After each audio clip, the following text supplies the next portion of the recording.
सुशासन कहिए या फिर इसी को क्या कहेंगे, पंचायती राज व्यवस्था, या इसी को आप कहेंगे 73 अमेंडमेंट एक्ट, 73वां संविधान संशोधन, नहीं अधिनियम 1992, ये कहें, मतलब कई नामों से इसे आप बुला सकते हैं। स्थानीय सुशासन, स्थानीय सुशासन का मतलब आप सुनते, हमारा देखिए संविधान को आप अपना देखेंगे, संविधान का स्वरूप देखेंगे, भारतीय संविधान को कैसे है। भारतीय संविधान कहा गया कि एक संसद होगा, क्या होगा जी, एक संसद होगा, इस संसद विधि बनाएगा, है ना, जिसका क्रियान्वयन कौन करेगा, राज्य द्वारा करेगा। हालांकि राज्य संसद के समानांतर ये भी अपना क्या होगा, विधि बनाएगा, और फिर ये किसको क्रियान्वित करेगा, एक तालुका को, किसको करेगा, तालुका को, या फिर आप कहिए किसको, जनपद को कहेंगे, जनपद, जनपद है ना, जनपद किसको देगा, तालुका को, तालुका, ठीक है। उसके बाद फिर कहाँ होगा, है ना, गांव में संसद। अब शासन करने का स्वरूप कैसा है, ऊपर से नीचे की ओर आता है।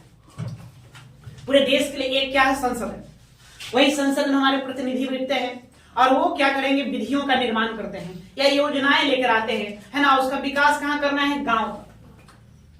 आप वर्तमान भाषण सुनते होंगे, मोदी जी भी भाषण देते हैं कि हमारा लक्ष्य है कि अंतिम पायदान पर बैठे हुए व्यक्ति तक भी लाभों को क्या कर दे, पहुंचा दे, योजनाओं को पहुंचा दे, है ना। तो संसद से कोई काम शुरू होगा या कोई विधि शुरू होगा, कहाँ जाएगा, गांव में जाएगा। संसद समझ गए, पूरे देश के लिए एक है जो दिल्ली में है, उसके बाद वो फिर राज्य को कंट्रोल करता है, राज्य विधि बनाता है, वो जनपद, जनपद आप इसको कह सकते हैं क्या, अनुमंडल, प्रमंडल कहिए, प्रमंडल, इसको क्या कह देंगे, परामंडल, प्रमंडल कहिए, प्रमंडल, प्रमंडल, प्रमंडल के बाद फिर तालुका, तालुका देखिए गुजराती शब्द है, ऐसे इसका हम लोग इसको जिला कहेंगे, क्या कहेंगे, जिला, और गांव तो आप समझ ही रहे हैं, ठीक है। तो मैंने इस तरीके से ये शासन का व्यवस्था चलता है। या स्थानीय स्वशासन में क्या है कि नहीं, हम शासन की बागडोर किस कहां से देगा, अंतिम पायदान पर बैठा हुआ कौन है, गांव है, ग्राम, तो ग्रामीणों को क्या करेंगे, हम सोच रहे कि इसको हम सत्ता दे दे, इसके पास हम शक्ति दे दे, ताकि यह अपना विकास खुद से कर सके। पंचायती राज व्यवस्था को लागू करने के पीछे का मूल उद्देश्य है। भारत का संविधान जब बन रहा था, भारत आजादी के बाद लोगों ने अपना क्या बनाया, संविधान। ऐसे तो हमारे देश में ऑलरेडी पहले से देखेंगे तो पंचायती राज व्यवस्था कायम थी। अब सुने होंगे, है ना, कि पंचायत बुलाया गया है, क्या भाषा है, गांव देहात में इसका प्रयोग बहुत ज्यादा करते हैं, क्या करे भाई, तो पंचायती कर रहे हैं, है ना, कहा पंचायत में जा रहे हैं, है ना। पंचायत मतलब 5 लोगों के नाम है पंचायत, जहां 5 लोग मिल करके किसी भी कार्य का निपटारा कर लेते हैं, किसी भी मुद्दे पर अपना निर्णय सुना देते हैं, वही क्या होता है, पंचायत। देखो भाई, तो कोई निर्णय क्यों सुनाते हैं, उनके पास शक्तियां हैं तब तो भारत के आप अंग्रेजों के शासन के पूर्व जाएंगे तो देखेंगे कि भारत में इस तरह की शासन व्यवस्था थी कि स्थानीय स्तर पर बहुत सारे कार्यों का निपटारा किया जाता है। लेकिन अंग्रेज जब आया, उसने अपना पांव इस भारत भूभाग को पसारा, तो उसने भारत के इस विकेंद्रीकरण जो सिस्टम था, इसका उसने सत्यानाश कर दिया, वो केंद्रीकृत की ओर ले गया। मतलब समस्त शक्तियां क्या है, अपने हाथों में रख लिया, सभी शक्तियां किसके हाथों में, अपने हाथों में रख लिया, ऐसा सबको चौपट कर दिया। भारत आजाद हुआ, स्वतंत्र हो गया। स्वतंत्र होने के बाद संविधान सभा में संविधान बनाया जाने लगा। लोगों ने कहा कि अब किस तरह से हम शासन व्यवस्था को चलाएं, संसदीय शासन व्यवस्था, ये संसदीय शासन व्यवस्था, तो संसदीय शासन व्यवस्था किसका देन है, अंग्रेजों का ही देन है संसदीय शासन व्यवस्था, हमने इसी को अपनाया, है ना, जो ब्रिटिशों का, अंग्रेजों का देन है, इसी को हमने अपना लिया। तो बहुत सारे ऐसे नेता थे जो इसके विरोधी थे, खास करके गांधी जी तो का निधन तो पहले ही हो गया, 1948 में उनका, है ना, निधन हो जाता है। तो उनका भी एक सपना था, गांधी जी क्या सपना था उनका, वो बार बार कहते थे कि देखिए भाई, भारत की आत्मा गांव में निवास करती है, गांव में, तो हमको गांव को विकास करना चाहिए, न कि शहर को। गांव विकसित कर देंगे, लोग अपने आप खुद विकसित कर लेंगे, है ना। वह एक ग्रामीण स्वराज की बात करते थे, नहीं कि गांव को आजादी मिलना चाहिए, पूर्णतः आजादी मिलना चाहिए, गांव के लोग मिलकर ये तय करें कि किस तरह से उनके हाथ, है ना, कि शासन व्यवस्था चलना चाहिए, कैसे नहीं चलना चाहिए, ये सारा क्रियाकलाप अब गांव को हाथों में सौंप दीजिए। इन्होंने दल विहीन की बातें, गांधी जी भी दल विहीन की बातें करते थे, जयप्रकाश नारायण हुए वो भी दल विहीन की बातें करते थे, कि दल की जरूरत नहीं है भाई, गांव के लोग मिलकर के क्या करें, एक प्रतिनिधि को चुने, और उसके प्रतिनिधि मिलकर किसको चुने, तालुका को चुने, है ना, उसके प्रतिनिधि फिर क्या करें, जनपद में चुने, फिर राज्य में चुने, फिर किसमें चुने, संसद में चुने। अभी अब देखेंगे में अगर आमतौर पर देखें तो क्या है भाई, संसद के नीचे कौन है, राज्य, राज्य, राज्य के नीचे क्या मिलता है? प्रमंडल, प्रमंडल है ना। प्रमंडल के नीचे नीचे फिर आपको क्या मिलता है? जिला मिलता है। क्या मिलता है? जिला। जिला के नीचे आपको मिलेगा अनुमंडल, अनुमंडल। अनुमंडल के नीचे फिर आपको क्या मिल जाएगा? प्रखंड, प्रखंड मिल जाएगा। आप प्रखंड के नीचे फिर आपको ये क्या मिलेगा? पंचायत, नहीं ग्राम पंचायत मिल जाएगा, ग्राम पंचायत। ग्राम पंचायत के नीचे फिर आइए तो फिर क्या आपको क्या मिलेगा? ग्राम मिलेगा, ग्राम मतलब गांव। यही शासन की व्यवस्था है। यहाँ प्राइम मिनिस्टर बैठेंगे, संसद में सारी बातें तय होती है और वो पूरा वो सब पर क्या होता है? लागू होता है। देते हैं स्पीचों में, हमारे राजनेता स्पीच देते हैं कि केंद्र से जब 1 रुपया चलता है, कितना चलता है? 1 रुपया, तो अंतिम व्यक्ति के पास मात्र 10 पैसा पहुंचता है। 90 पैसा क्या हो जाता है? सब गायब हो जाता है। अब गांव का विकास करना है, अंतिम छोर पर बैठा हुआ हम उस है ना, उसके लिए क्या बोलते हैं? नियम कानून का हम बना रहे हैं। संसद में बैठे, दिल्ली में बैठे, सूट वूट पहन कर लोग क्या करें? वहां दिल्ली में बैठे हुए बैठ करके अपना कानून बना रहे हैं या कोई भी योजनाएं लेकर आ जा रहे हैं। अब वो अवंती पैदान तक पहुंचते पहुंचते वो धराशायी हो जाता है, सही तरीके से वो नहीं पहुंच पाता है। अभी वर्तमान का स्वरूप ये रहा, लेकिन स्थानीय स्वशासन जब से लागू हुआ, इसकी कहानी क्या हुआ? बदल गई। ठीक है, अब जानते हैं भारत में स्थानीय स्वशासन या पंचायती राज व्यवस्था कब लागू हुआ? 1992 में लागू हुआ, काफी लेट हुआ। तो इसको लेट होने के पीछे भी कहानी है कि क्या कारण है कि हम 1992 में इसको लेकर आए। भारत आजाद हुआ, क्यों हम तुरंत लेकर आ गए? इतना लेट आखिर क्यों किया? तो सबके पीछे कहानी है। भारत आजाद हो गया, कानून बनने लगा, लोगों ने बात रखा गांधी जी के विचारों का। श्रीमन नारायण अग्रवाल जो है बहुत बड़े गांधीवादी नेता थे। उन्होंने कहा कि देखिए, गांधी जी कहते हैं कि भारत की आत्मा गांव में निवास करती है, अब तो हमको गांव को विकसित कर देना चाहिए। तो गांव को कैसे विकसित करें? सत्ता गांव ग्रामीणों के हाथों में दे दीजिए। नहीं, अब गांव के लोग ही बताएंगे कि उनका विकास कैसे किया जाए, कहां तालाब खुदवा दे, कहां कुएं खुदवा दे, किस तरह से नालियां बने, किस तरह से गलियां बने, नहीं किसको आवास मिलना चाहिए, किसको न मिलना चाहिए। तो गांव के लोग बेहतर तरीके से जानते हैं। गांव में रह रहा तो जान रहा है कि हाँ किसको कितना समस्या है और किस तरह की समस्या है, इसका निपटारा निदान हमको किससे कर देना है। ठीक है, तो ये श्रीमन नारायण अग्रवाल जी का बात कहना था। उन्होंने इस बात को रखा, गांधी जी की विचारधाराओं को रखा। नेहरू जी वो कहे कि नहीं, ये जो पंचायती राज व्यवस्था है उसको आपको लागू करना ठीक नहीं बुझा रहा है ना, हमको संसदीय शासन व्यवस्था लागू करना ठीक होगा। डॉक्टर अंबेडकर भी संसदीय शासन व्यवस्था के प्रति अग्रसर थे, इसलिए भारत में किस तरह की व्यवस्था लाई गई? संसदीय शासन व्यवस्था लाई गई। इसको लोगों ने छोड़ दिया, पंचायती राज व्यवस्था को छोड़ दिया। तो इसके पीछे भी उस समय की कारण, उसमें तत्कालीन उसमें तरोताजा भारत आजाद हुआ था, बहुत सारी समस्याएं थी देश में। अब देखिए, भारत इतने टुकड़ों में बटा हुआ था कि क्या करना, कई सारे प्रांत थे, 600 से अधिक प्रांत थे, छोटे छोटे प्रांत थे, राजा रजवाड़े थे, सबको मिला करके एक करना है। अब ऐसी स्थिति में अगर हम इन पंचायती राज व्यवस्थाओं को लागू कर दे, मतलब ग्रामीण सिस्टम लेकर आए, तो फिर दिक्कत वाली बात हो जाएगी। देखिए, सरदार पटेल कितना मेहनत करने के बाद, कितना मशक्कत करने के बाद अंततः सभी प्रांतों को भारत में विलय करने में सफल रहे। अगर हम उस समय ग्रामीण व्यवस्था लागू कर देंगे तो ये सब प्रांत एकजुट न हो पाते। एक खतरा था। दूसरा, हमारा पड़ोस में बैठा हुआ पाकिस्तान, वो भी मतलब की तरह की बातें, मतलब एक तरह से लड़ने को उतारू था। चीन से भी हमें खतरा था। तो ऐसे में इस देश को एक केंद्रीकृत सत्ता की जरूरत है, मतलब एक केंद्रीकृत, जिसके हाथों में समझ शक्तियां हो, वह अपना क्या कर ले, निर्णय ले ले, जो शीर्ष पर बैठा, मतलब संसदीय व्यवस्था होना जरूरी है। अब हम ग्रामीण व्यवस्था लाते थे, यहाँ क्या होता, गांव के लोग मिलकर के क्या करते, एक प्रतिनिधि चुनते, जैसे अभी वर्तमान में चुन रहे हैं मुखिया चुनते, वही मतलब कि ग्राम पंचायत बनता। ग्राम पंचायत के लोग मिलकर के अपना प्रखंड स्तरीय, जैसे कभी क्या प्रमुख चुना जाता है, प्रमुख तो कौन लोग चुनते हैं, पंचायत समिति के सदस्य लोग चुनते हैं। आप पंचायत समिति के सदस्य किसके हिस्से होते हैं, ग्राम पंचायत के हिस्से होते हैं, तो वो लोग चुनेंगे। प्रखंड स्तरीय किसी व्यक्ति को चुनेंगे, वो किसको अनुमंडलीय अधिकारी को चुनेगा, वो फिर किसको, भाई जिला स्तर के व्यक्ति को चुनेगा, प्रतिनिधि को चुनेगा, फिर प्रखंड, फिर उसके बाद राज्य, फिर उसके बाद क्या होगा, संसद।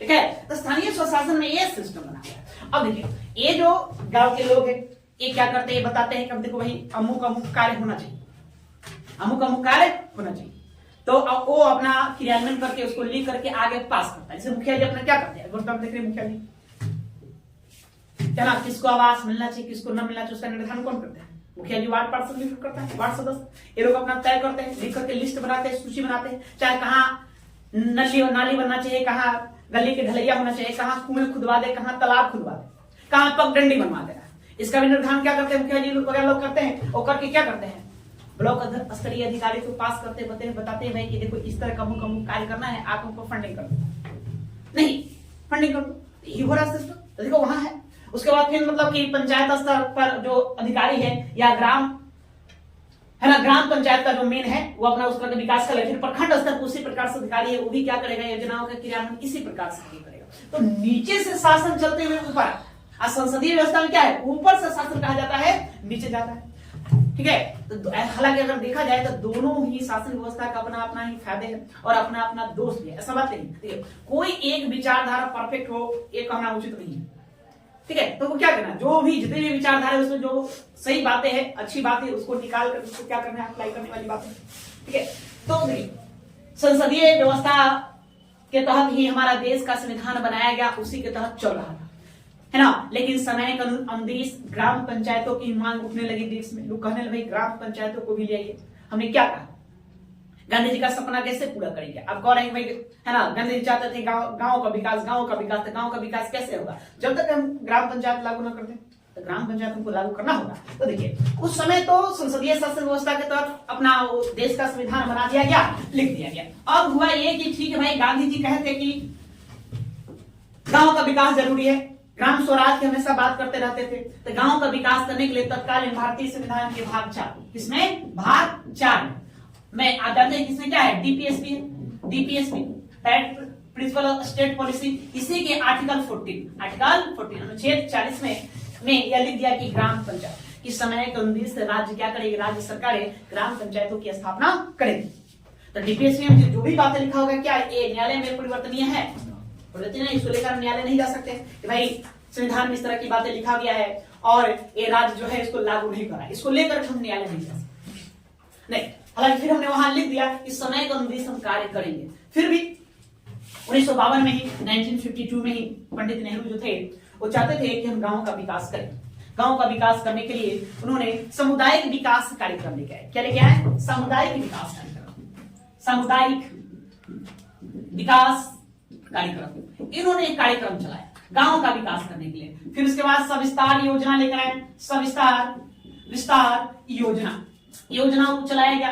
कब, 1957 में, 1953 में, 1953 में, अगले साल में 2 तरह की योजनाएं उसमें चला दिया गया केंद्र सरकार द्वारा, ताकि हम क्या, ये दोनों का मुख्य उद्देश्य क्या था, गांव का विकास करना। देखिए दोनों असफल रहा, इसमें कोई दम वाली बात नहीं रही। जो चाहिए सो उद्देश्य की पूर्ति अपना नहीं कर पाया। तब 1957 में ठीक 5 साल बाद उसमें तत्कालीन जो प्राइम मिनिस्टर थे पंडित नेहरू, वो गुजरात के एक सांसद हुआ करते थे, कांग्रेस के भी नेता थे, उनका नाम था बलवंत राय मेहता। इनको बुलाया कि भाई बताओ ये गांव का विकास करना थी, गांव का विकास हो नहीं रहा है, कैसे विकास करें। बलवंत राय मेहता अपना वो रिसर्च किए, देखे, लेकिन उन्होंने बताया देखिए साहब, आप चाह रहे हैं गांव का विकास करें, आप लग्गी से घास काटने वाला काम करें। नहीं, लग्गी से घास काटने वाला काम मतलब क्या है, कहावत सुने हो ना गांव देहात में ना, चूंगा से पानी पियाना, लग्गी से घास काटना, तो वाला काम करें। चाह रहे हैं कि गांव का विकास हो। आप दिल्ली में बैठे हुए आईएएस आईपीएस अधिकारियों को कह रहे हैं भाई तुम जाओ, तुम योजना बनाओ कैसे उस गांव का विकास हो। तो वो क्या बनाएगा, वो तो भाई एसी वाला रूम में बैठा हुआ सूट वूट मार करके, उसको ग्रामीण समस्या थोड़ी ना पता है ना। तो गांव की क्या समस्या है और उसका विकास कैसे हुआ वो तो गांव के लोग बताएंगे, गांव वाले लोग बताएंगे। लेकिन क्या करना भाई, वो सूट वूट वाला जो साहब होते हैं गांव वाले लोग को बुड़बक समझ लेते हैं जी। देखिए हमारे देश में गांव को, ग्रामीण लोगों को बुड़बक समझ लेता है ना। कहा जाता है लोग शहर जाकर 4 किताब पढ़ लेता है, उसके बाद देखना गांव में आएगा तो क्या, मेरे को तेरे को, ठीक है, और उसको बुड़बक बना देते, सोचेगा कि बुड़बक है, नहीं जी। लेकिन नहीं, गांव के लोग काफी इंटेलिजेंट होते हैं, तेज। अपने पूर्वजों को देखिए, है ना, ये लोग मौसम विज्ञान का कितना अच्छा जानकारी रखते थे, पर्यावरण। नहीं, हमारे देश में किसान ऐसा था कि समय से वक्त के पहले ही क्या करता था, विश्वास के साथ खेतों में बीज बो दिया करता था कि बारिश होगी, मौसम देखकर बता दे बारिश होगा कि नहीं होगा, खाद वो डाल दिया करता था। तो बड़े कितना अच्छा नॉलेज था उन लोगों का। नहीं तो हालांकि 2 लोग बुड़बक तो है नहीं, लेकिन हम लोग उसको बुड़बक समझ के क्या करें, यहाँ बैठे हुए लोग को क्या करें कि तुम भाई गाँव के विकास, तो क्या विकास करेगा, इसलिए नहीं, ये गलत बात है। आप उसको शक्ति दे दीजिए, निचले पैदान पर, मतलब गांव में जो भी व्यक्ति बैठा हुआ है आप उसको शक्ति दीजिए, उसको कहिए तुम योजना बनाओ, बताओ मतलब कैसे विकास करना है, अब उसको फंडिंग कर देंगे। मतलब कि बलवंत राय मेहता ने ही सीधे राय क्या दिया, पंचायती राज व्यवस्था लागू कर दी। क्या पंचायती राज व्यवस्था ले, क्या ले, पंचायती राज व्यवस्था। तो तो इन्हीं बलवंत राय मेहता के सिफारिश पर ही 1959 में 2 अक्टूबर को, है ना, कहा राजस्थान के नागौर जिले के बगदरी गांव, नागौर जिले, इसी नागौर जिले में पहली बार हमने पंचायती राज व्यवस्था को क्या कर दिए, लागू कर दिया। लेकिन यह कहीं संविधान में लिखा नहीं है, संविधान में इसके लिए हम कोई बदलाव परिवर्तन नहीं किया, क्योंकि संविधान में कोई बदलाव या कोई परिवर्तन ऐसा वाली बात नहीं है, बस उसको लागू कर दिए एक कार्यक्रम के तौर पर। लागू तो हो गया, अपने कार्य भी करना शुरू किया, लेकिन वो चल रहा था, उस जिले में चल रहा था। उसके बाद आंध्र प्रदेश, आसाम, इन सभी जिलों में लागू हुआ, इन राज्यों में लागू हुआ, है ना। लेकिन अनिवार्यता नहीं थी, संविधान में कोई बात लिखा जाता तभी अनिवार्य होता, संविधान में लिख दिया तो अनिवार्य रूप से सब पर क्या होगा, लागू होगा। लेकिन बस ऐसे ही यहाँ पर हम लागू कर दें। खैर जो भी हो, लेकिन यहाँ से काम करना क्या हो गया, शुरू हो गया, प्रारंभ। ठीक है, यहाँ से काम करते रहे। 1960 का जो दशक था, 1960 का दशक, ये जो दशक था भारत के लिए बड़ा ही बेकार, भारत के लिए एकदम आफत वाला। जाने 1962 में चाइना हमारे ऊपर अटैक कर दिया, फिर 1965 में कौन, पाकिस्तान का आक्रमण हो गया, और वहीं पर फिर अकाल वगैरह, सूखा वगैरह भी पड़ गए। तो स्थिति खराब हो गई देश की स्थिति खराब होने के लिए होने पर आप अपने देश पर ध्यान देंगे कि इन पंचायती राज व्यवस्था पर ध्यान दो। समस्या है, अच्छा भाई मकान हम बना रहे हैं, अब मकान बना रहे हैं तो कुर्सी ही कसे हैं कि पड़ोसिया मार कर दिया। पड़ोसिया कहा कि ना भाई इन्हें में जमीन हमरा भी निकलता है ना, तो इन्हें हमको भी चाहिए, या इसको आप छोड़ कर बनाइए। चाहे फिर भाई रास्ता के लिए झगड़ा कर देता, देखते हैं जर्मनी होता है, झगड़ा कर देता। तो क्या आप पहले मकान बनाएंगे, पहले झगड़ा का निपटारा करेंगे, झगड़े का निपटारा करेंगे पहले भाई उससे समझना होगा। नहीं, कभी मामला इतना पेचीदा हो जाता है कि मामला कहाँ पहुंच जाता है, कोर्ट पहुंच जाता है, उसका मकान 20 साल इसी रह जाता पड़ा। ठीक है, तो बस जस्ट लाइक 1960 के दशक में ही हुआ कि हम लोग पंचायती राज व्यवस्था को लागू करने की बातें तो कर रहे थे, लेकिन बिल्कुल मामला उल्टा हो गया। चाइना अटैक कर दिया, उसके बाद फिर पाकिस्तान अटैक कर दिया, भारत में सूखा पड़ गया। इतनी स्थितियां खराब होने के कारण लोग इस पर ध्यान देना बंद कर दिया। नहीं, इस पर लोग का ध्यान हो गया है, अब इसको क्या कहना, ये हुआ। ठीक है, और उसी बीच पंडित नेहरू का भी निधन हो गया, जो चाहते थे कि ना हम क्या करें, पंचायती राज व्यवस्था को लागू करें, स्थानीय स्वशासन इस देश में लेकर आए, वो भी अपना क्या किया, है ना, उनका भी निधन हो गया। निधन होने का जाने के कारण इंदिरा गांधी की सरकार है। इंदिरा गांधी पहले देश की जो स्थिति थी, जो खराब हालात था, उस हालात से नहीं सही समझी, सोची कि पहले हम इसको बेहतर कर ले, उसके बाद फिर हम इस पर ध्यान दें। और वैसे भी जो इंदिरा गांधी थी वो केंद्रीकृत सत्ता के प्रति ज्यादा सजग रही, विकेंद्रीकरण के प्रति कम। ठीक है, तो इंदिरा गांधी वो अपना अलग ध्यान देने लगी। फिर आगे चल के समय आया 1977। इसको कह सकते हैं कि स्थानीय स्वशासन का ये दूसरा चरण था, जहां से शुरू होगा। यहाँ पर क्या हुआ, पहली बार भारत में गैर कांग्रेसी सरकार बनी। 25 सालों तक कांग्रेस की सरकार रही थी, है ना। 77 में जाकर पहली बार बिना कांग्रेस पार्टी की सरकार बनी, है ना, जनता दल का सरकार बना। इसका जनता दल मोरारजी देसाई क्या बने, देश के प्राइम मिनिस्टर बने। ठीक है, मोरारजी देसाई उस सत्ता में आए थे, तब जान ही रहे 1975 में संपूर्ण क्रांति चलाया गया था जयप्रकाश नारायण के द्वारा। जयप्रकाश नारायण के द्वारा जो क्रांति चलाई गई थी, संपूर्ण क्रांति, उसी क्रांति के बदौलत 1977 में जनता पार्टी की सरकार बनी थी केंद्र में। अब जयप्रकाश नारायण जो है गांधीवादी विचारधारा से, वो भी कहते थे कि गांव का विकास जरूरी है ना। गांधी जी भाई बिल्कुल सही कहते थे, गांव का विकास करो। देखो जनवरी आम इंसान को क्या चाहिए, क्या चाहिए जी, आपका आधारभूत संरचना चाहिए। आधारभूत संरचना, एक गांव है तो गांव में क्या होना चाहिए, गांव का विकास आप कैसे करेंगे, है ना। सड़कों की व्यवस्था कर दीजिए, ठीक है, बिजली भी एक अनिवार्य हो गई, इसकी व्यवस्था कर दीजिए। पानी की व्यवस्था आप कर देंगे, जल नहीं, उसके बाद शिक्षा की व्यवस्था कर देंगे, शिक्षा, उसके बाद स्वास्थ्य की व्यवस्था कर देंगे, स्वास्थ्य, है ना। उसके बाद फिर आप कुटीर उद्योग, छोटे मोटे उद्योग धंधा गांव में ही लगा दे ताकि लोग रोजगार पाले।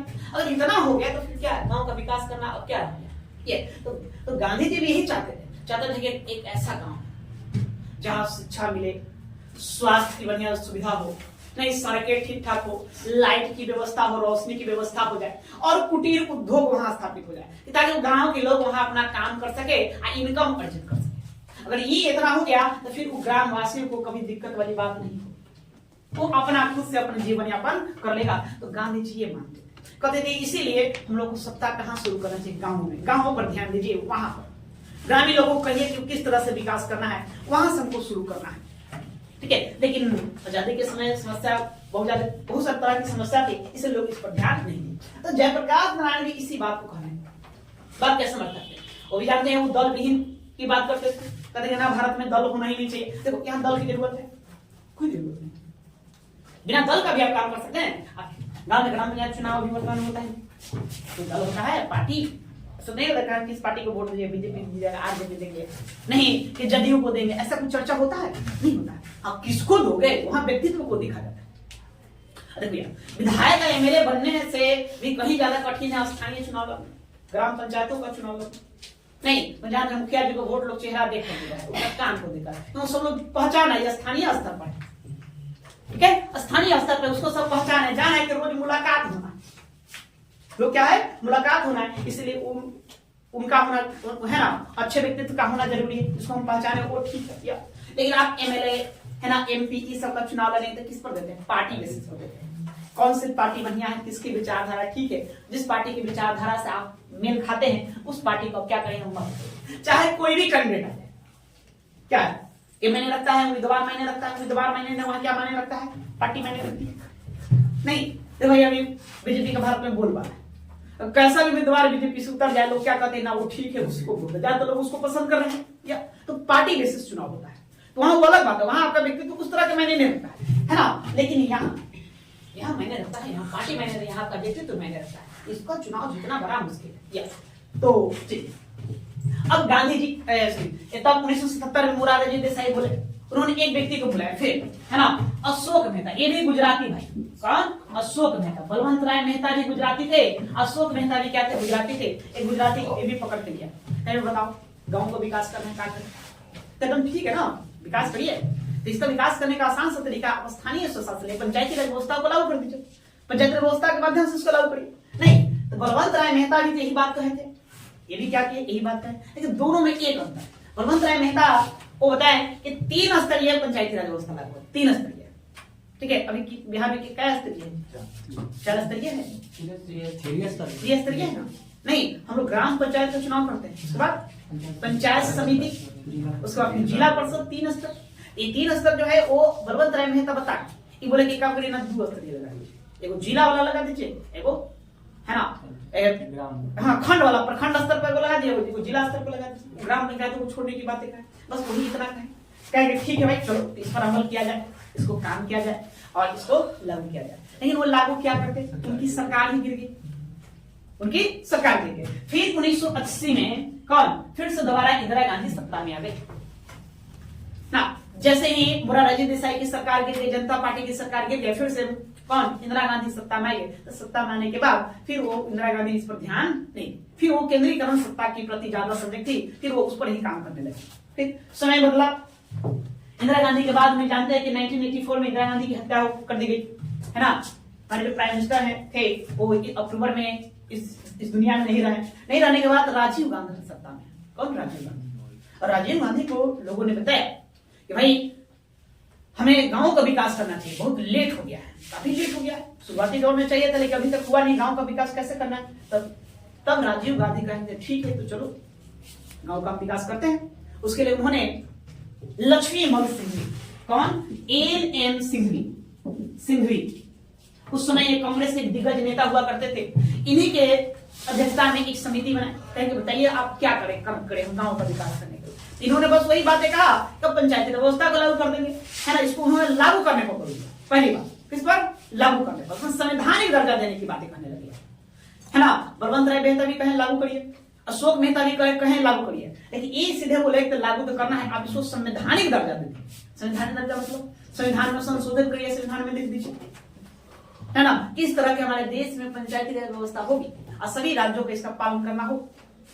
ऐसे भाई खाली लागू कर रहे हैं, कोई जो राज्य अपना चाह रहा है अपना कर रहा है, जो नहीं चाह रहा वो नहीं कर रहा, इसलिए अब क्या करते हैं संविधानिक दर्जा, फिर चलो संविधानिक दर्जा देते हैं। तो उसमें लोकसभा में, यहाँ लोकसभा में राजीव गांधी की बहुमत था, तो बहुमत होने के कारण यहाँ से प्रस्ताव पारित हो गया, लेकिन राज्यसभा जो था यहाँ से प्रस्ताव पारित नहीं हुआ। मतलब जो बिल जो लेकर आए थे पंचायती राज व्यवस्था को संवैधानिक दर्जा देने के लिए, लोकसभा से पारित हो गया लेकिन राज्यसभा से पारित नहीं हुआ। क्यों नहीं हुआ? लोकसभा का बहुमत पारित हो गया, राज्यसभा बहुमत नहीं तो नहीं पारित हुआ नहीं। तो ऐसा कहा है, विरोध में थे कोई लोग, क्या किया अपना उसको पारित नहीं। हालांकि देखो भाई सब कुछ तो चाहता है, विरोध में कौन बैठा हुआ है? विपक्ष में। 77 में देखे सत्ता में कौन? जनता पार्टी, है ना। विपक्ष में कांग्रेस हो गया, जनता पार्टी भी चाह रही हम क्या करें, स्थानीय स्वशासन को लागू कर दे, पंचायती व्यवस्था लेकर आए। अब यहाँ 80-85 में राजीव गांधी जब सत्ता में है तो विपक्ष में जनता पार्टी, वो जनता पार्टी विपक्ष में है जो पहले 77 में चाहती थी कि स्थानीय स्वशासन लागू हो, लेकिन आज वो विपक्ष में तो लागू करना चाहते हैं। भाई ये सब पॉलिटिकल गेम, ठीक है। क्रेडिट की बात हो जाती है, बिल्कुल सही बात, क्रेडिट की बात हो जाती है। हर कोई चाहते हैं अब स्थानीय स्वशासन लागू करना, समझ रहे हो क्रेडिट की बात, इसका क्रेडिट कौन ले, बहुत बड़ी बात थी, क्रेडिट कौन ले। दूसरा बात, इसमें बीच में जो राज्य है, राज्य की स्थिति खराब हो जा रही थी, सीधे केंद्र से सत्ता कहां से स्थानांतरित हो जा रही है, गांव में स्थानांतरित हो जा रही है, बीच में राज्य का उस तरह का वैल्यू नहीं रह जा रहा है। अब लग रहा है कि राजीव गांधी ऐसी ही बहुमत में है, अब और स्थानीय स्वशासन लागू कर देंगे तो आप लोग उनको चाहने लगेगा, ये भी था। इसी को लेकर के ये राजनीतिक मामला था, राजनीतिक नीतियों के कारण, राज्यसभा से पारित न होने के कारण यह नहीं लागू हुआ। फिर आप जान ही रहे 1989 में राजीव गांधी की सरकार गिर गई है ना, उस सत्ता से बाहर हो गए बीपी सिंह। कौन है? बीपी सिंह। तो बीपी सिंह उस समय भारत की जो राजनीति थी बड़ा ही घी खिचड़ी वाली स्थिति हो गया था, किसी भी दल को एक पूर्ण बहुमत नहीं मिलने के कारण लोग अपना अपना सरकार बनाने में ही लगा हुआ, तो लोग इस पर ध्यान देना बंद कर दिया। फिर बाद में 1991 में है ना, कौन? पीवी नरसिम्हा राव की सरकार आई, वही पीवी नरसिम्हा राव की सरकार आए, तब उन्होंने कहा कि चलिए इसको लागू कर दिया जाए। उन्हीं के प्रयासों से 1992 में 73वां संविधान संशोधन किया गया। क्या नाम? 73वां है ना, 73 अमेंडमेंट एक्ट लाया गया, ठीक है, कंस्टिट्यूशनल अमेंडमेंट एक्ट ला दिया गया, और इसी के द्वारा क्या किया गया, 1992 में इसको लागू कर दिया गया। 1992 में ये पारित हुआ। 1993 में पंचायती राज व्यवस्था को पूरे भारत में क्या कर दिया गया, लागू कर दिया, संवैधानिक दर्जा दिया। जैसे ये संवैधानिक दर्जा दिया गया तो देखो क्या क्या फायदा हुआ इससे, भाई बहुत फायदा हुआ। पहले भाई देखो, हमारे यहाँ संसद और राज्य, सभी राज्यों के विधानसभाओं को मिला ले, संसद के सदस्यों को देख ले, सब मिलाकर लेंगे तो 5000 से ज्यादा प्रतिनिधि, लगभग 5000 प्रतिनिधि। तो 5000 प्रतिनिधि 140 करोड़ आबादी को लीड करेगा। बताओ, अब प्रतिनिधि साहब भेंट मुलाकात होंगे क्या? आप लोग अपने अपने क्षेत्र के सांसद साहब से मुलाकात कर पाते हैं? कभी बैठ कर दिल की बात कर सकते हो, रख पाते हो अपने प्रस्ताव को, वहाँ योजना, भाई काम को, भाई तकलीफें सांसद महोदय आपको दूर कर दीजिए, फोटो खिंचवा लेते नहीं। विधायक साहब से क्या है ना, जो एमएलए हमारे क्षेत्र के विधायक है, क्या उससे मिल पाते हैं? सब तो हमारे भी प्रतिनिधि हैं है ना, लेकिन मिलना मुश्किल है। अरे आवाज पर भी कितना समय देंगे? क्या उस तरह से आप कर सकते हैं बातें? नहीं। अभी हाँ, अच्छा ओके, अब इसका देखो क्या आनंद है ना। जैसे 1993 में 24 अप्रैल 1993 को हमने पंचायती राज व्यवस्थाओं का लागू कर दिया। हमें एक साथ कितने 20 लाख नए प्रतिनिधि मिल गए पूरे भारत वर्ष।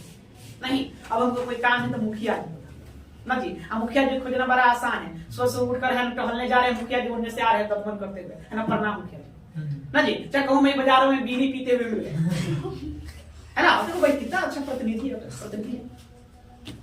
अब क्या चाहिए इससे बढ़िया कोई अच्छा वाली बात है जी। मैंने प्रत्येक प्रतिनिधि से मुलाकात किया, ना काम करे ज्यादा हमको नहीं करते हैं, अच्छा ठीक है तो अगली बार आइए वोट आपको देते हैं जी, ये भी एक तरह हम काम लेते हैं। तो प्रतिनिधि होना चाहिए जिससे अपना काम करवाए।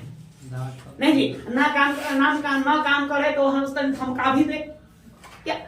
तो पंचायती राज व्यवस्था में ये आनंद है।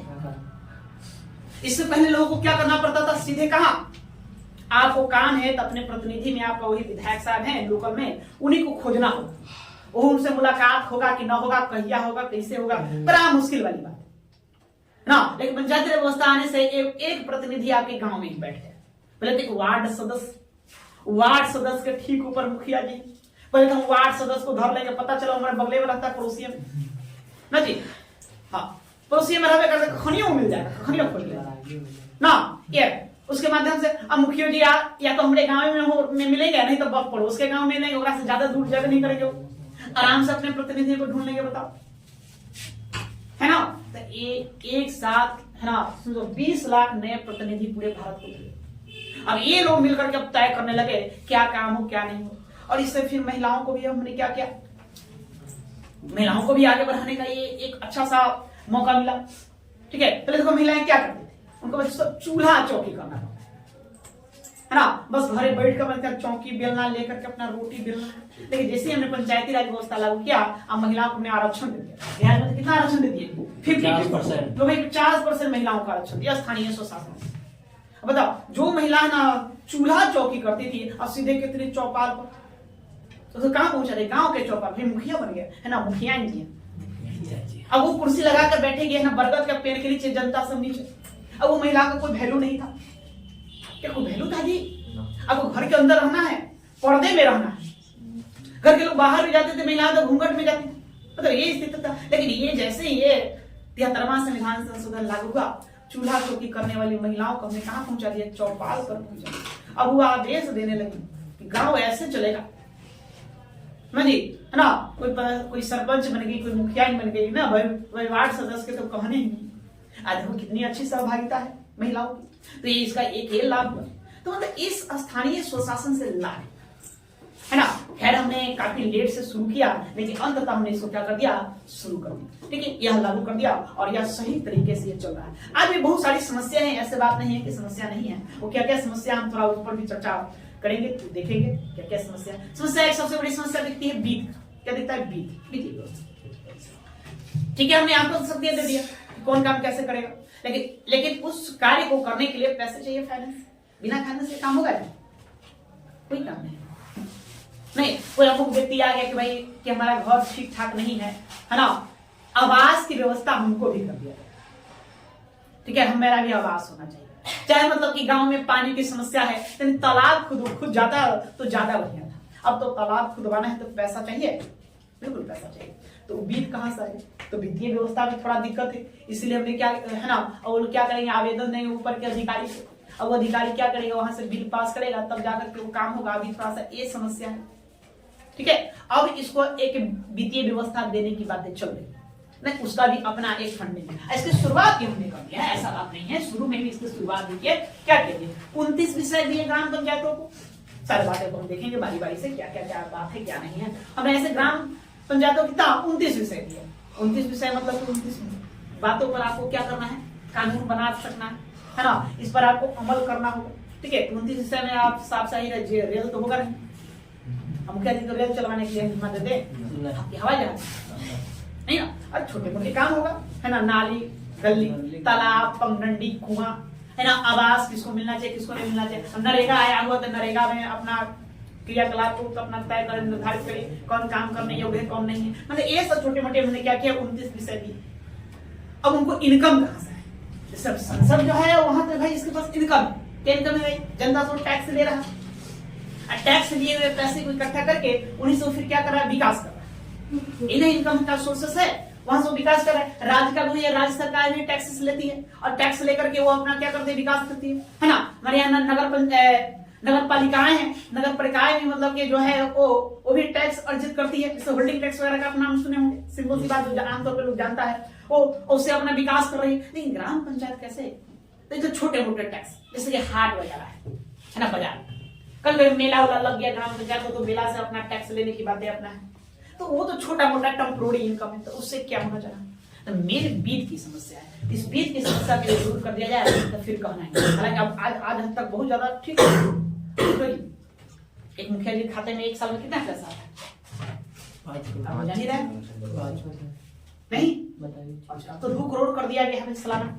अब तो 2 करोड़ आराम से फंडिंग का वो कार्य कर सकते हैं। समझो ये कितना बड़ा रकम कर दिया गया है जी। मजे की बात। तो इसमें भी काफी बदलाव आ गया और इसमें सुधार होने की बातें है, तो चल रही है, वो किया जाए।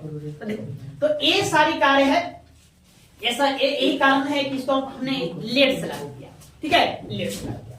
अब ये बात आप लोग समझ गए होंगे ये क्यों जरूरी था, देश में लेट से क्यों आया। दिखा अपनी बात को हमें समझे। अब आगे देखेंगे, इसका थोड़ा सा हम इतिहास जान लेते हैं। अगर इतिहास के पन्नों में चले कि क्या स्थानीय सुशासन कहां से शुरू हुआ, है बात है, कहां से शुरू हुआ, मतलब इस तरह कॉन्सेप्ट कौन लेके आया? भाई मतलब देखिए, गांव के लोग मिलकर के तय करें, पंचायती करें, जब इस समस्याओं को दूर करें, तो कहीं ना कहीं इसकी शुरुआत हुआ हो। तो देखिए, ऐसे अगर अभिलेखीय साक्ष्य की ओर चले, ऐसे तो आप देखेंगे मौर्यकालीन व्यवस्था में भी इस तरह की व्यवस्था थी, मौर्य वंश में भी इस तरह की व्यवस्था थी, गुप्तों के भी शासन पत्ति में कुछ अंश इसका देखा जाता है। लेकिन हम अभिलेखीय साक्ष्य की बात करें तो आप जाएंगे दक्षिण में, तमिलनाडु में एक है उत्तर मेरूर स्तंभ लेक, है ना। वो चोल वंश के एक राजा हुआ प्रांतक प्रथम, उसी प्रांतक प्रथम का अभिलेख है। उसी में स्थानीय स्वशासन का जिक्र किया गया है पहली बार, वहां लिखा हुआ मिलता है ना। ये कब, तो 9वीं सदी की बात है। 9वीं सदी कह लीजिए, 10वीं सदी कहिए, वही 900 ईस्वी के आसपास की कहानी है। मतलब उसी समय मतलब ये बात को वहां पर लागू कर दिया गया। मतलब वो जो चोल राजवंश था पूरी तरह से स्थानीय स्वशासन पर टिका हुआ, वहां देखने को मिलता। वहां से इसका सफर तय होता है। बाद में अंग्रेजों का शासन आया, अंग्रेज का शासन आया। अंग्रेजों ने क्या किया, एक भारत की जो व्यवस्था थी स्थानीय स्वशासन व्यवस्था, उसको पूरी तरह से तहस नहस कर दिया और उसको क्या कर दिया, केंद्रीकृत कर दिया। ये क्या है, भी केंद्रीकृत है, इसको क्या कहेंगे, विकेंद्रीकृत, शक्तियों का बंटवारा, सेपरेशन ऑफ द पावर। मतलब एक व्यक्ति के हाथों में ताकत नहीं सौंपी, सभी को थोड़ी थोड़ी शक्तियां क्या किया, बांट। इसको क्या कहेंगे, इसको कहेंगे विकेंद्रीकरण, डिसेंट्रलाइजेशन। और एक ही व्यक्ति के हाथ में पूरा शक्ति दे देंगे, उसको क्या कहेंगे, केंद्रीकृत ना। पूरा जो है हमारे प्रधानमंत्री सर्वा वही रहे, तो फिर कैसे होगा, जितना भी नियम होगा सब वही लागू करेंगे। मतलब जो बोल दे सो हो जाए। ऐसा तो राजतंत्र में होता था। राजा देखते हैं, राजा सर्वोच्च शक्तियों का प्रधान होता था, नहीं, जो एक बार कह दिया सो हो गया। राजा का मतलब कि वाकई ही जुबान ही क्या होता था, कानून होता था। या बाकी लोग भले ही अधिकारी पदाधिकारी हो, लेकिन उनकी उतनी नहीं चलेगी। मतलब फाइनली जब चलेगा, किसका चलेगा, राजा ही चलेगा। लेकिन इसमें ऐसी व्यवस्था नहीं, सबका अपना क्या है, महत्व है।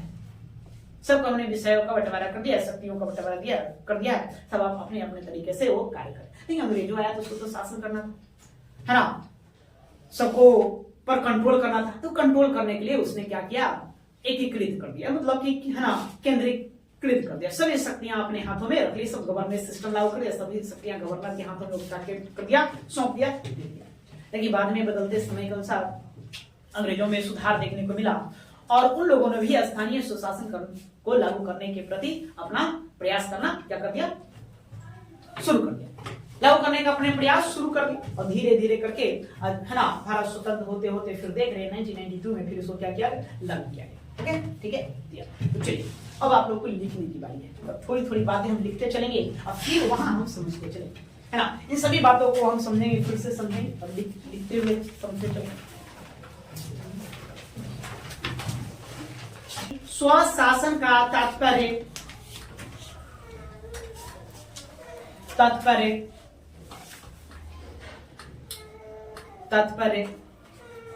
शासन के उस प्रणाली से है, शासन के उस प्रणाली से है, उस प्रणाली से है जिसमें निचले स्तर पर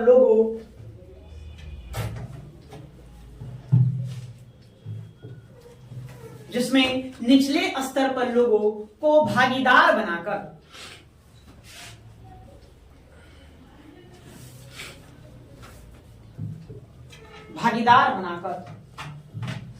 लोकतांत्रिक विकेंद्रीकरण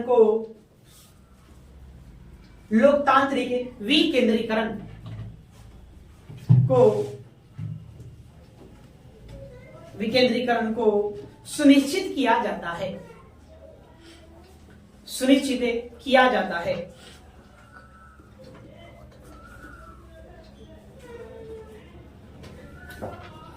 तथा लोगों को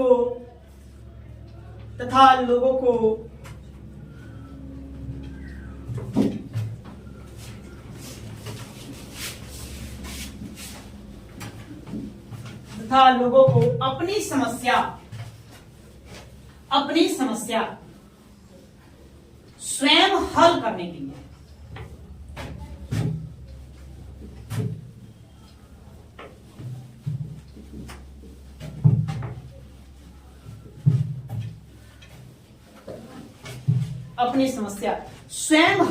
के लिए सक्षम बनाया जाता है।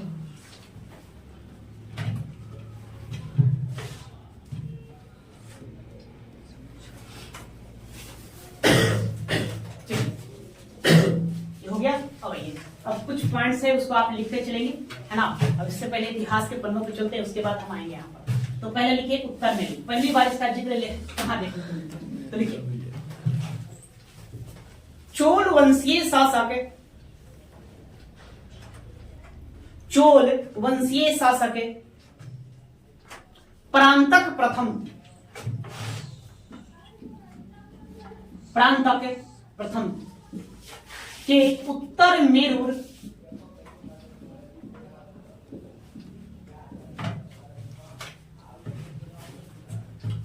परांतक प्रथम के उत्तर मेरूर अभिलेख में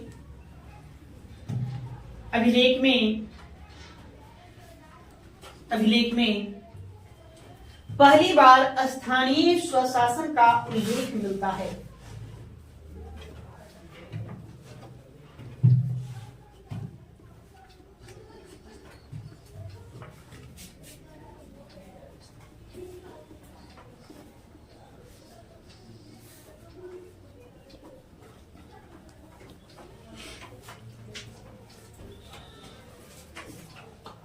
ठीक है, तो पहली बार कहां उल्लेख मिलेगा इसका? उत्तर मेरूर अभिलेख, आपको ध्यान में रखना। आगे देखिए 1864 में, 1864 में भारत सरकार के एक प्रस्ताव द्वारा, भारत सरकार के एक प्रस्ताव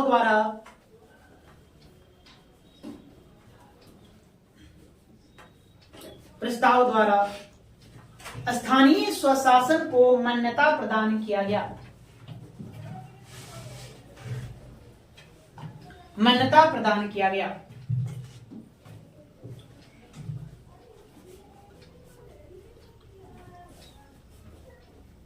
तथा 1870 में, तथा 1870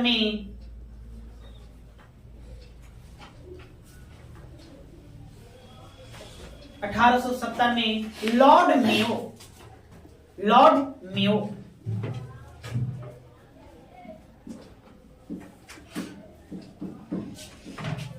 मेयो ने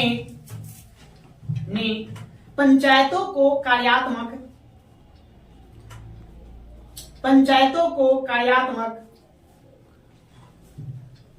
एवं वित्तीय सहायता प्रदान किया,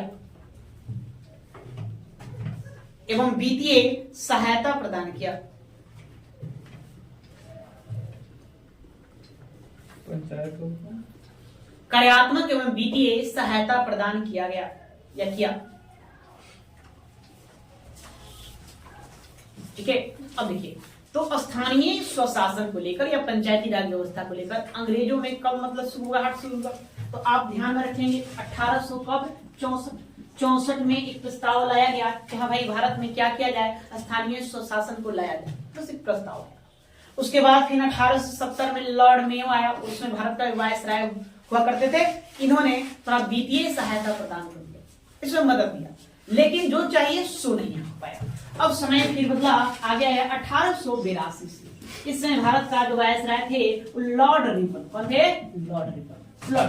लॉर्ड रिपन बजाते एक प्रस्ताव पारित किया, एक प्रस्ताव लेकर आए, बिल, प्रस्ताव पारित करके भारत में स्थानीय स्वशासन को लागू कर दिया। लॉर्ड रिपन के द्वारा जो स्थानीय स्वशासन संबंधी प्रस्ताव लाया गया, उसी को हम पंचायती राज व्यवस्था का मैग्ना कार्टा या स्थानीय स्वशासन का मैग्ना कार्टा कहते हैं। प्लस में लॉर्ड रिपन ने इसकी आधारशिला रख दी, इसीलिए लॉर्ड रिपन को भारत में स्थानीय स्वशासन का जनक या पिता कहा जाता है। तो आपको याद करने वाली बात है, क्या याद करने वाली बात है? लॉर्ड रिपन के बारे में प्रश्न आपसे पूछा जाएगा कि भारत में स्थानीय स्वशासन का पिता किसको कहते हैं, तो लॉर्ड रिपन। इसी ने आधारशिला रखी, जो कुर्सी है वो कुर्सी यहीं पर कस दिया गया, किसके द्वारा? लॉर्ड रिपन के द्वारा। हालांकि एक प्रयास अंग्रेजों द्वारा पहले भी 1864 में किया गया था, लेकिन यह संवैधानिक तरीके से लाया गया। बात समझ क्लियर है? 1882 ईस्वी में, 1882 ईस्वी में तत्कालीन वायसराय लॉर्ड रिपन, 1882 ईस्वी में तत्कालीन वायसराय लॉर्ड रिपन ने स्थानीय स्वशासन के लिए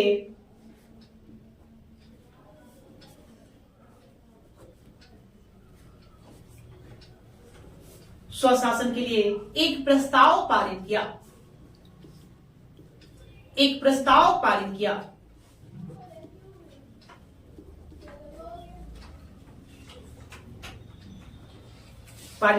जिसके द्वारा पूरे देश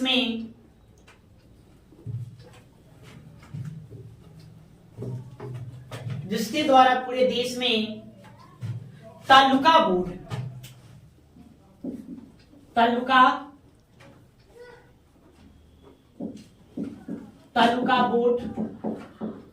एवं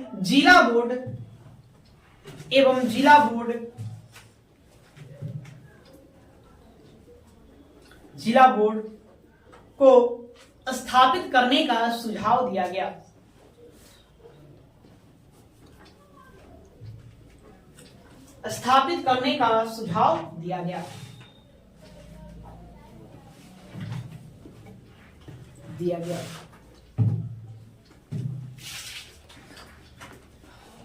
इसी प्रस्ताव को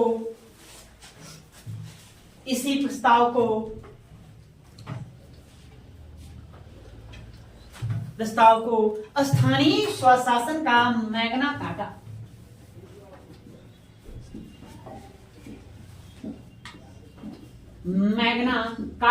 कहा जाता है।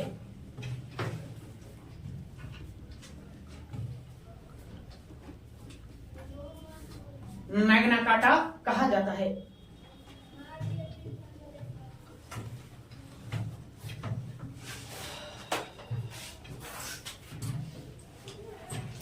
आगे लॉर्ड रिपन को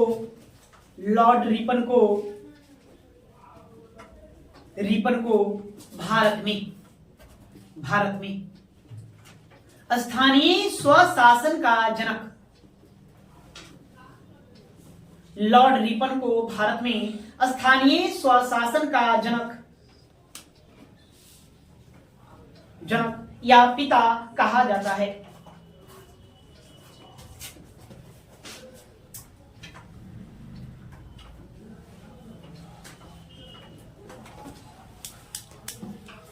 ठीक है ना। तो 1882 से इसकी कहानी चल पड़ी। देखिए समय मतलब और आ गया 1907। कौन 1907 में हॉब हाउस यह एक व्यक्ति का नाम है। हॉब हाउस, तो हॉब हाउस की अध्यक्षता में एक कमेटी बनाई गई और जो 1882 में स्थानीय स्वशासन बनाया गया था उसकी जांच करने के लिए कहा गया कि देखिए वो ठीक से कार्य कर रहा है कि नहीं, मतलब सही होगा या नहीं होगा। 1907 में हॉब हाउस ने अपना रिपोर्ट में कहा कि नहीं ये ठीक है स्थानीय स्वशासन और हमें इसको और आगे की ओर बढ़ावा देना चाहिए। मतलब हब हाउस ने क्या कहा, इसको बढ़ाने पर बल दिया या स्थानीय स्वशासन को मजबूत बनाने पर क्या दिया, बल दिया। हब हाउस के द्वारा भी जो समिति बना था उसी समिति को शाही आयोग कहते हैं। क्या कहते हैं, शाही आयोग। ठीक है, प्रश्न ये पूछा भी जाता है कि शाही आयोग किससे संबंधित है, तो किससे संबंधित है शाही आयोग, स्थानीय स्वशासन से। मतलब 1907 में क्या किया गया, एक ब्रिटिश अंग्रेज अधिकारी हब हाउस की अध्यक्षता में कमेटी बना दिए, कहेंगे भाई आप बताओ जांच करके। जो 1882 में लॉर्ड रिपन के द्वारा जो स्थानीय स्वशासन लाया गया, जिसमें हम तालुका बोर्ड और जिला बोर्डों की स्थापना किए ताकि हम निचले स्तर पर शासन व्यवस्था को सुधार सके। तो अब जांच करके बताओ कि क्या वो ठीक है या नहीं, क्या हम इसको लागू करना चाहिए या इसको समाप्त कर दें या क्या करें। तो हब हाउस की अध्यक्षता में जो आयोग बना था उसी आयोग का क्या नाम था, शाही आयोग नाम था। इस आयोग ने यह सिफारिश किया कि नहीं हमें भारत में स्थानीय स्वशासन को क्या करना चाहिए, मजबूत बनाना चाहिए। यहां पर इसकी चर्चाएं कर देंगे। ठीक है, और देखिए इसको 1907 में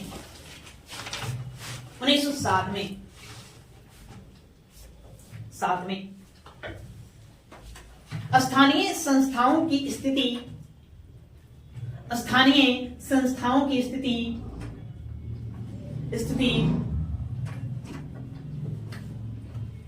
की जांच करने के लिए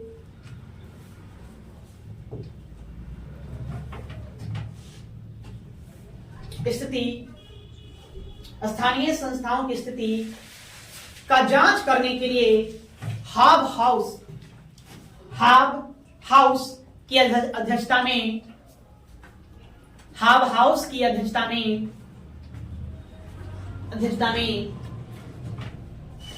एक शाही आयोग बनाया गया।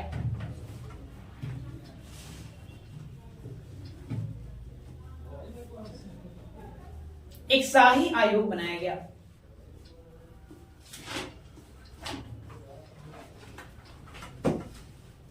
इस आयोग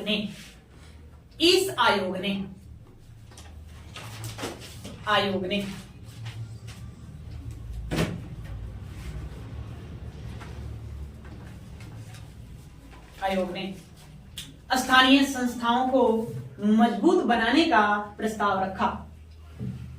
स्थानीय संस्थाओं को मजबूत बनाने का प्रस्ताव रखा। Yes sir.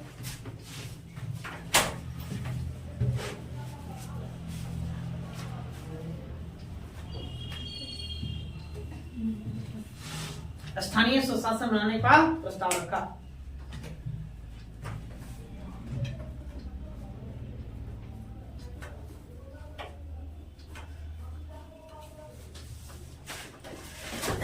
यस, ठीक है। अब आपको दो अधिनियम पर बल देना है, इस पर ध्यान देना है। आपसे देखिए दो तरह के बात पूछा जाता है ना, स्थानीय स्वशासन का स्पष्ट वर्णन, स्थानीय स्वशासन का स्पष्ट प्रस्ताव। एक आपसे प्रश्न पूछा जाएगा है ना, स्थानीय स्वशासन जो था, स्थानीय स्वशासन राज्य का विषय बना, राज्य का विषय। देखिए दो तरह से प्रश्न आपको देखा गया है, वनडे एग्जाम में प्रश्न पूछने को मिला। प्रश्न पूछा जाता है कि किस अधिनियम द्वारा या किस अधिनियम में स्थानीय स्वशासन का स्पष्ट प्रस्ताव लाया गया या रखा गया। दूसरा प्रश्न पूछा जाएगा कि किस अधिनियम में स्थानीय स्वशासन को राज्य का विषय बना दिया गया। अभी तक ये तो गवर्नर के हाथों से लाया जा रहा। आप जानते हैं ब्रिटिश काल में जो अधिनियम कानून बनता, कहां बनता था? ब्रिटेन की संसद में बनता था। तो ब्रिटेन की संसद में बना गया एक प्रस्ताव है 1919 का अधिनियम। नहीं, 1919 के अधिनियम को हम लोग मार्ले मॉन्टेग्यू चेम्सफोर्ड सुधार अधिनियम भी कहते हैं, मॉन्टेग्यू चेम्सफोर्ड है ना, रिफॉर्म एक्ट कहते हैं। उसी एक्ट में, उसी अधिनियम में पहली बार स्थानीय स्वशासन का स्पष्ट प्रस्ताव रखा, मतलब उसमें भी स्थानीय स्वशासन के बारे में लिखा है, ताकि हाँ इसको बल दो, इसको आगे की ओर बढ़ावा दें। और 1935 के भारत शासन अधिनियम के द्वारा अधिनियम में इस बात का प्रावधान किया गया कि स्थानीय स्वशासन को राज्य का विषय बना दिया। किसका विषय बना दिया? राज्य का। आज भी स्थानीय स्वशासन किसका विषय है? राज्य का ही विषय। स्थानीय स्वशासन या पंचायती राज व्यवस्था से संबंधित जो भी कायदा कानून, नियम कानून जो भी बनाना है, वो कौन बना रहा है? राज्य सरकारें बनाती है। आज भी राज्य का विषय है। तो ब्रिटिश काल में राज्य का विषय किस अधिनियम बनाया गया? 1935 का। अब पहली बार स्पष्ट प्रस्ताव कहां लाया गया, उल्लेख कहां किया गया? 1919 के अधिनियम में। इन दो बातों को आपको ध्यान में रखना है, ठीक है? इन्हीं दोनों को लिखिए। 1919 के भारत सरकार अधिनियम द्वारा, 1919 के भारत सरकार अधिनियम द्वारा, भारत सरकार अधिनियम द्वारा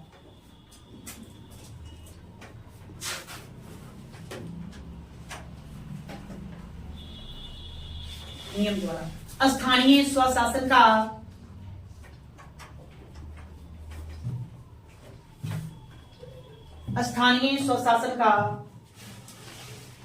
स्पष्ट प्रावधान किया गया। स्पष्ट प्रावधान किया गया।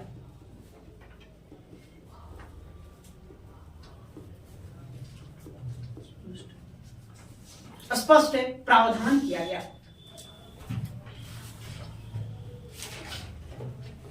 आगे 1935 के अधिनियम के तहत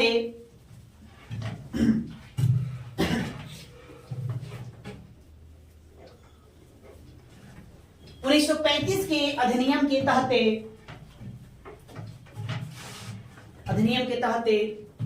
स्थानीय स्वशासन को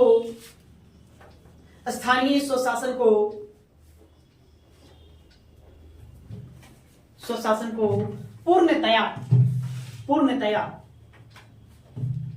राज्य का विषय बना दिया गया।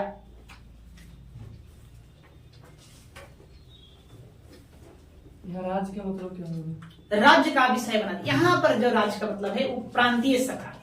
यहाँ पर क्या मतलब है? प्रांतीय सरकार। ठीक है, जैसे आगे हम राज्य करते हैं तो राज्य मतलब तो एक संस्था को भी अपना राज्य कर सकते हैं, है ना। राज्य शब्द की परिभाषा आप जान ही रहे हैं, आर्टिकल क्या है? अनुच्छेद 12 में उल्लेखित है। तो वहां जो राज्य शब्द उल्लेखित है वो फंडामेंटल राइट्स को लेकर के। आखिर मतलब कि ये फंडामेंटल राइट्स हम किसके विरुद्ध देंगे? तो राज्य के विरुद्ध दे रहे हैं। तो राज्य आखिर हम कहेंगे किसको? तो उसका उल्लेख वहां किया गया। यहाँ हम जो राज्य बोल रहे हैं मतलब एक प्रांत, जैसे बिहार एक राज्य है, पसंद यहाँ प्रांतों के बारे में मतलब प्रांतीय विषय बना दिया गया। पर ये प्रांत तय करे स्थानीय स्वशासन का क्रियान्वयन किस तरह से हम करें।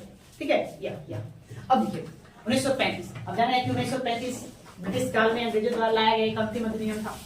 उसके द्वारा उन लोगों के द्वारा अधिनियम को बनाया नहीं गया। भारत अब क्या हो गया? स्वतंत्र।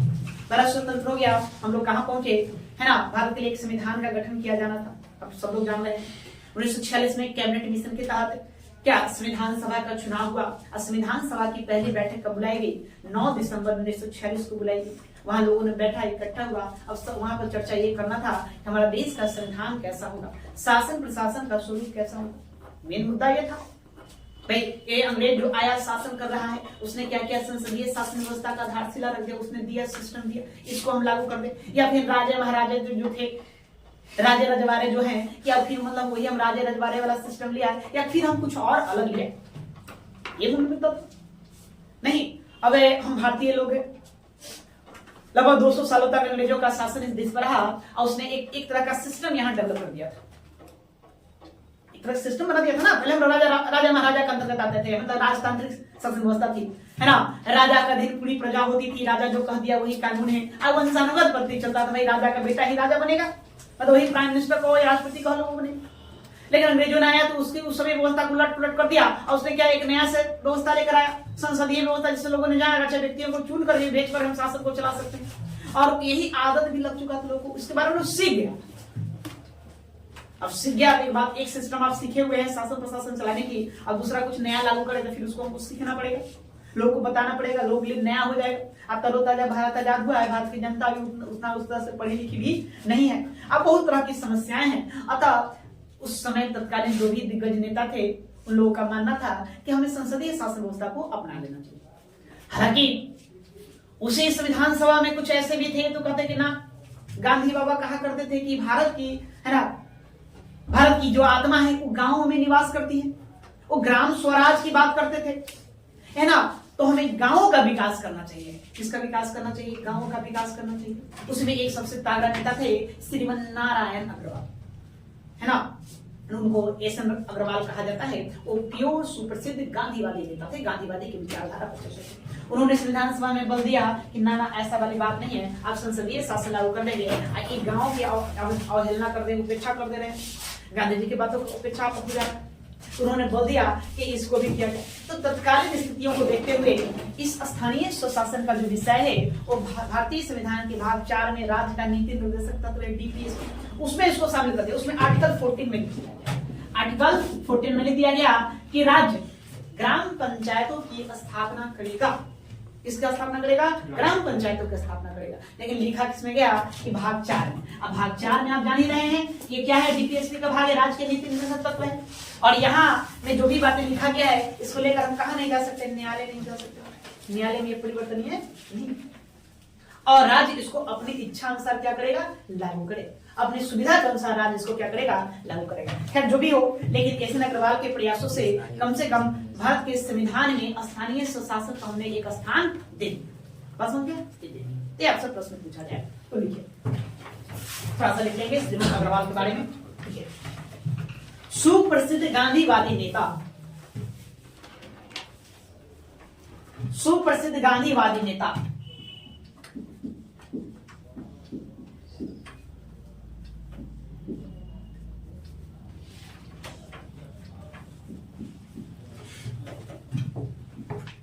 श्रीमन नारायण अग्रवाल, श्रीमन नारायण अग्रवाल, श्रीमन्ना लिख देंगे आप लोग।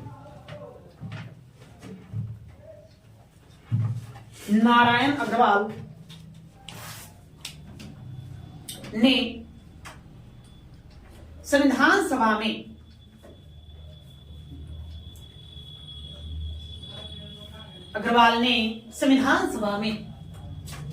संविधान सभा में पंचायती राज व्यवस्था का समर्थन किया। पंचायती राज व्यवस्था का समर्थन किया।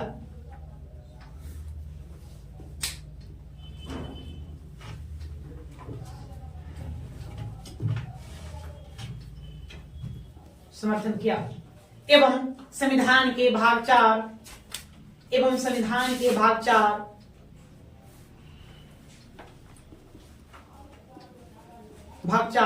के अनुच्छेद 40 में लॉक कर दो उसको। संविधान के भाग 4 के अनुच्छेद 40 में इसे शामिल किया गया। इसे शामिल किया गया।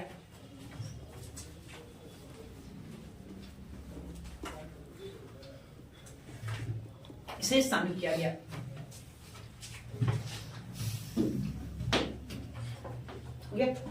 आगे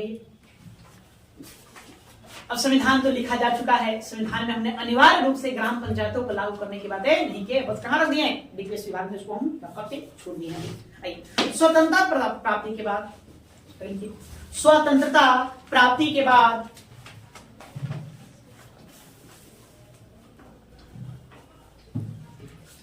के बाद ग्राम स्वराज की अवधारणा को, जो गांधी जी का सपना था, ग्राम स्वराज की अवधारणा को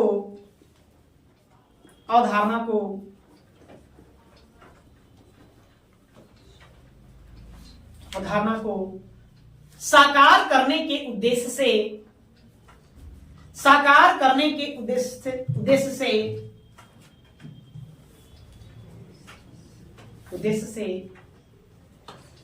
पंचायती राज व्यवस्था पर विशेष बल दिया गया। अवधारणा को साकार करने के उद्देश्य से पंचायती राज व्यवस्था पर विशेष बल दिया गया। हो गया। अवधारणा को साकार करने के उद्देश्य से पंचायती राज व्यवस्था पर विशेष बल दिया गया और इसके लिए केंद्र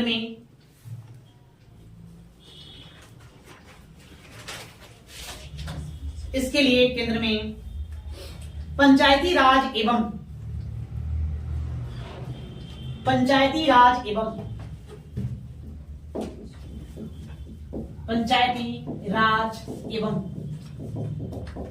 सामुदायिक विकास मंत्रालय का स्थापना किया गया।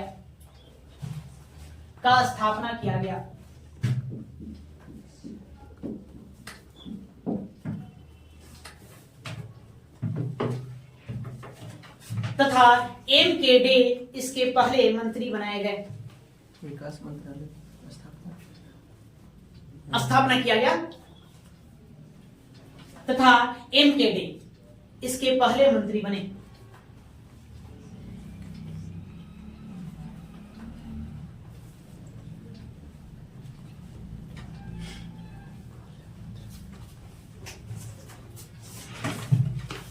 ठीक है, बात समझ में आ रहा है। अब मतलब हमने मंत्रालय भी बनाया भाई, अब गांव को विकास करना है, ठीक है, हमने पंचायत व्यवस्था को है ना लागू नहीं किया, फिर भी विकास करना है, तो इसके लिए एक मंत्रालय का गठन कर दिया गया। उस मंत्रालय क्या नाम था? पंचायती राज एवं सामुदायिक विकास मंत्रालय, ये इसका नाम था। इसके पहले मंत्री कौन थे? M.K. डे थे। अब इस कार्यक्रम चलाया जाएगा इसी मंत्रालय के द्वारा। क्या? पहले 1952 में है ना सामुदायिक विकास कार्यक्रम, सामुदायिक आप लिख लेंगे ऐसे ही, सामुदायिक विकास कार्यक्रम की शुरुआत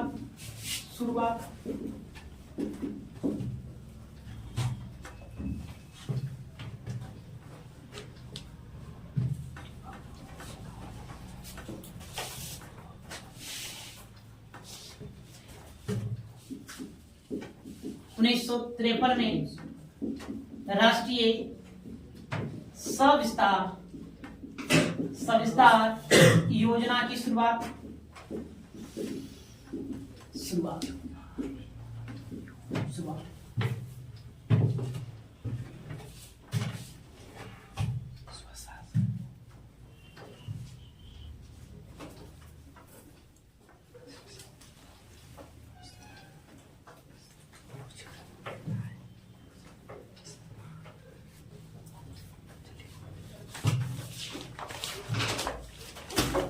हो गया।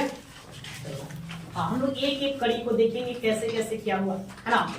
क्या मतलब कि भारत स्वतंत्र हुआ, हमने कौन सा मंत्रालय बनाया? पंचायती राज एवं सामुदायिक विकास मंत्रालय। आज तो पंचायती राज मंत्रालय है जी, बिल्कुल पंचायती राज मंत्रालय आज है। वर्तमान में ग्राम राज्य सरकार का अधीन होता है, केंद्र सरकार का अधीन, दोनों का अधीन होता है। इसके मंत्री कौन थे? एम के लिए।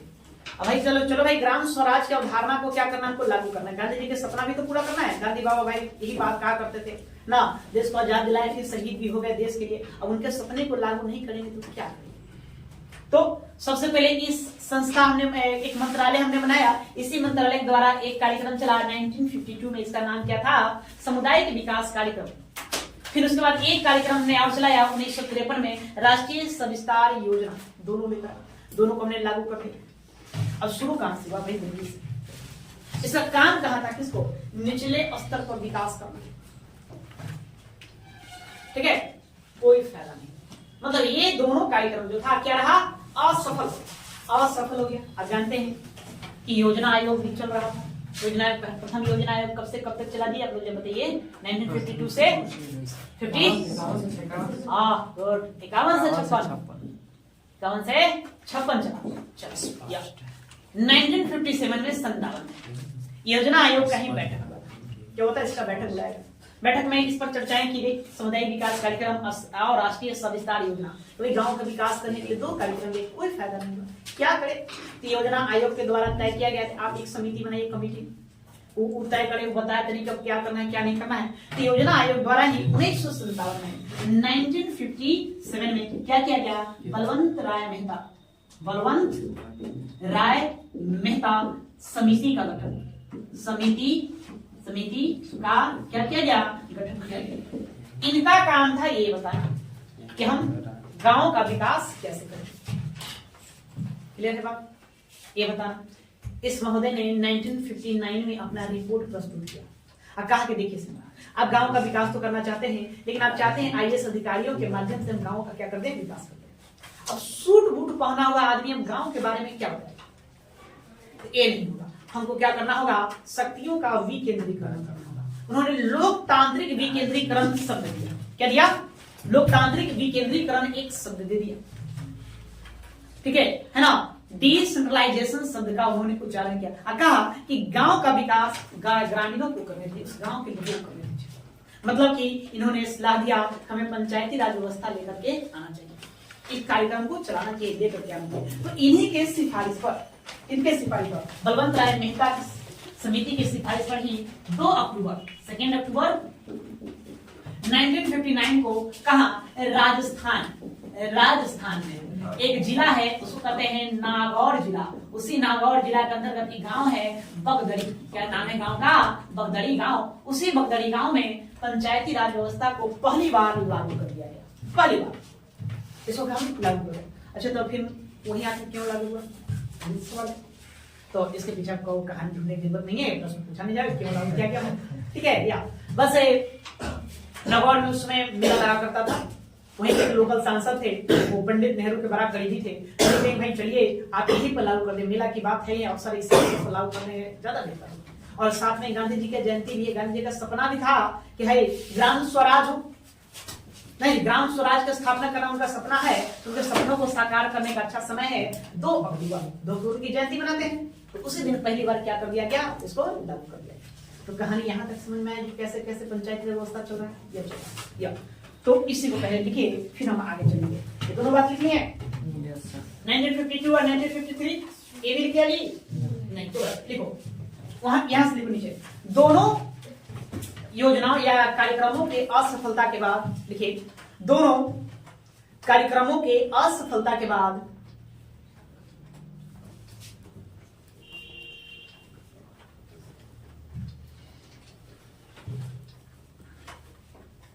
असफलता के बाद 1957 में बलवंत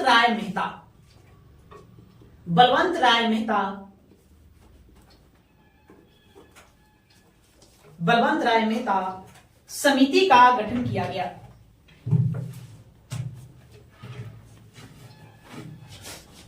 बलवंत राय मेहता समिति का गठन किया गया।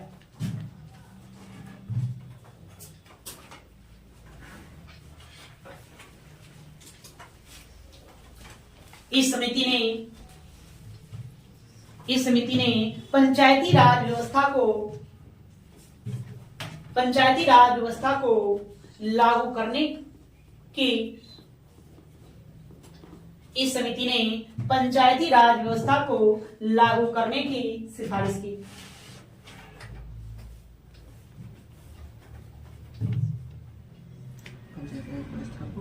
लागू करने की सिफारिश की, भाई कहा कि इसको आप लागू कर दीजिए, है ना, बिना इंप्लीमेंट का काम नहीं होगा, लागू की।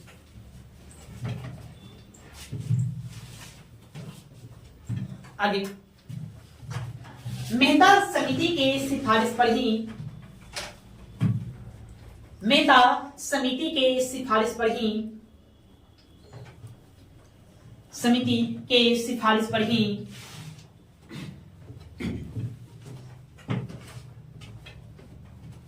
सिफारिश पर ही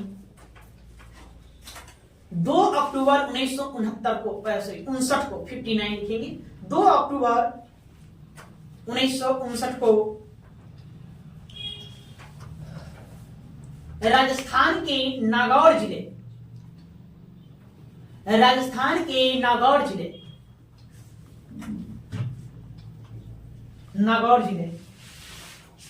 के बगदरी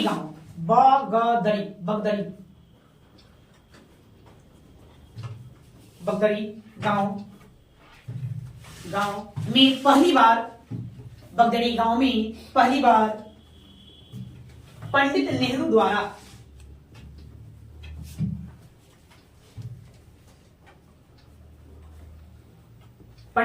द्वारा पंचायती राज व्यवस्था को लागू किया गया।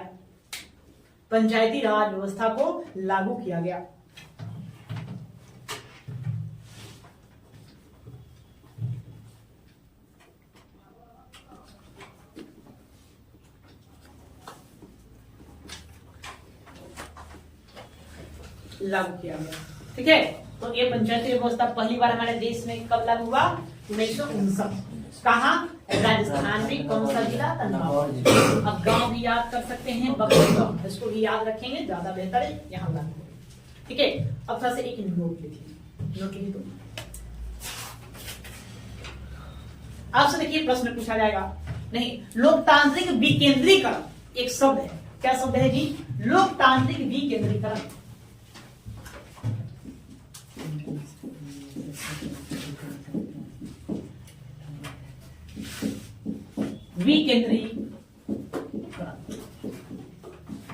यह एक शब्द है।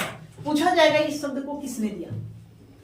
प्रश्न आपसे वनडे एग्जाम में पूछ लिया जाएगा कि लोकतांत्रिक विकेंद्रीकरण शब्द किसने दिया। या फिर दूसरा प्रश्न पूछा जाता है कि भारत में लोकतांत्रिक विकेंद्रीकरण का पिता किन्हें कहा जाता है? नहीं, तो जो ये शब्द देगा पिता कहलाएगा। इस शब्द को देने वाले वो व्यक्ति थे बलवंत राय मेहता। कौन थे? बलवंत राय मेहता। ये शब्द बलवंत राय मेहता के द्वारा दिया गया, इसलिए हम बलवंत राय मेहता को क्या कहते हैं? लोकतांत्रिक विकेंद्रीकरण का पिता कहते हैं। ठीक है, ये बातें आपको ध्यान में रखना है। तो लिखिए, नोट में लिख दो। बलवंत राय मेहता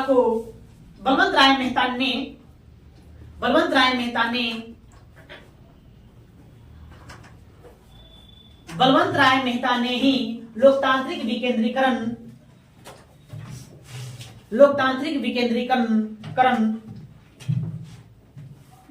विकेंद्रीकरण शब्द दिया।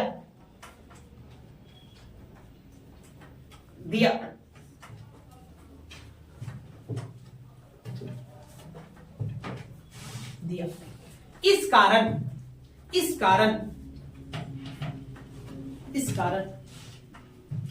बलवंत राय मेहता को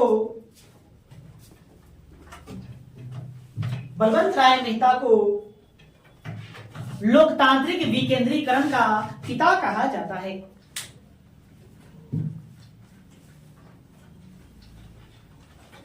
लोकतांत्रिक विकेंद्रीकरण का पिता कहा जाता है।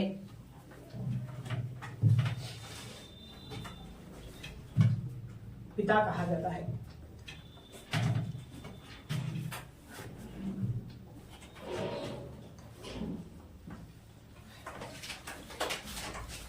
हो गया।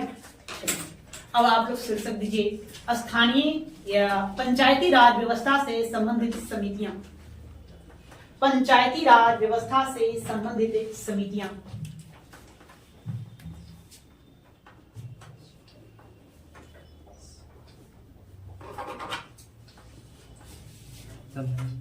पंचायती राज व्यवस्था से संबंधित समितियां।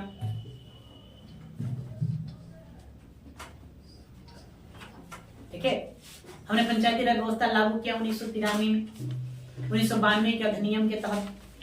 तो अब आजादी से लेकर 1992 तक का सफर तय कैसे कैसे किया, उसकी कहानियों को हमको जानना है। ये हम समितियों के माध्यम से जानेंगे कैसे समय समय पर कई सारी समितियां बनाई गई, बहुत सारी समितियां बना इसको लागू करेंगे। जैसे कि अभी आपने देखा बलवंत मेहता समिति, फिर हम अशोक मेहता समिति देखेंगे, है ना, लक्ष्मीवंश सिंघवी समिति देखेंगे, पीके थुनवल समिति देखेंगे, और भी कुछ अन्य समितियां हैं। तो किस समिति में क्या कहा, कब लाया गया ना, उस समितियों से आपसे प्रश्न एग्जाम में पूछा जाता है। कौन समिति किस वर्ष आया और उसकी क्या विशेषता, तो उन्होंने क्या सिफारिश किया, बस क्या ये सारी बातें पूछा जाए। हमको विस्तार से यहाँ से देखना, यहाँ से बहुत सारे प्रश्न एग्जाम में बनते हैं। आप कल्पना नहीं कर सकते कितना सारा प्रश्न है। खास करके राज्य स्तरीय एग्जाम हो, बिहार का एग्जाम हो, अपने स्टेट का एग्जाम हो, तो वहाँ हर हाल में इससे प्रश्न पूछना ही पूछना है। सेंट्रल लेवल में तो पूछता ही है ना। राज्य स्तरीय एग्जामों में बहुत अच्छा खासा प्रश्न यहाँ से पूछ लिए जाते हैं। इसलिए आपको यहाँ एक बार इसको विस्तार से देख लीजिए, एक ही बार देखेंगे फाइनली और निचोड़। ठीक है, तो पहला समिति आप लिखिए बलवंत राय मेहता। ये हो नहीं गया, बस खाली कह दिया कि लागू कर दिया, और भी बहुत सारी बातें बताया तो हमको पढ़ना होगा। ठीक है, बलवंत राय मेहता समिति पहला, बलवंत राय मेहता समिति।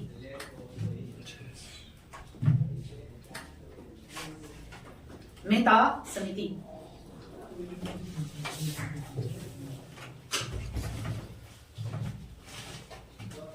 हो गया।